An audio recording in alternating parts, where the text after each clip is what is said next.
అల్లా ఋషులను పంపించారు అని అంటున్నారా? ఎస్, ఇప్పుడు అల్లా అనేది అరబీ భాష. మనం మన భాషలో మాట్లాడుకుంటే పరమేశ్వరుడు అనొచ్చు. పరమేశ్వరుడు, భగవంతుడు, మా పరమేశ్వరుడు, మీ పరమేశ్వరుడు ఒకటే పరమేశ్వరుడు. చూడండి, తెలుగులో మాట్లాడుతుంటే పర అంటే పరమందు ఉండేటువంటి ఈశ్వరుడు అంటే నియమించేవాడు. ఆయనే సర్వేశ్వరుడు, సర్వానికి ఈశ్వరుడు, సర్వాన్ని నియమించేవాడు, నడిపించేవాడు. ఆయన్నే అరబీ భాషలో అల్లా అంటున్నారు. ఇది ఎలా జరిగిందో చెప్తాను.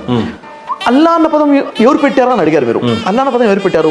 ఏం జరిగిందంటే, ఎప్పుడైతే మొహమ్మద్ ప్రవక్తని దేవుడు ఎన్నుకున్నాడో అక్కడ మొహమ్మద్ ప్రవక్త ద్వారా ప్రజల్ని ప్రశ్నించడం జరుగుతుంది. దీనికి ఖురాన్ ప్రస్థానం ఉంటుంది చూడండి. ఇది చూసి ఈ వాక్యం చూసి అర్థమవుతుంది. 43వ సూరా తీయండి, మీకు క్లారిటీ వస్తుంది.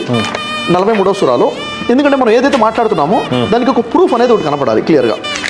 నా నోటి మాటగా చెప్పడం కాదు. జుఖ్రూఫ్లో 87వ వాక్యం. ఇక్కడ ఏమవుతుంది చూడండి. 87వ వాక్యం ప్రకారం ఏముంటుందంటే, మొహమ్మద్ ప్రవక్తతో చెప్తున్నాడు సృష్టికర్త దేవుడు, నువ్వు వాళ్ళని ప్రశ్నించు.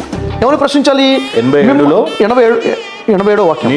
నీవు మిమ్మల్ని ఎవరు పుట్టించారు అని వారిని అడిగితే స్వయంగా వారే అల్లా అని అంటారు. ఇక్కడ క్లారిటీ ఏమొచ్చింది? ఇప్పుడు ఇక్కడ ఏమవుతుందంటే, ప్రవక్తని పంపించింది అరబు జాతి దగ్గరికి. వారిని అడగాలి ఏమని, అసలు మిమ్మల్ని పుట్టించింది ఎవరు?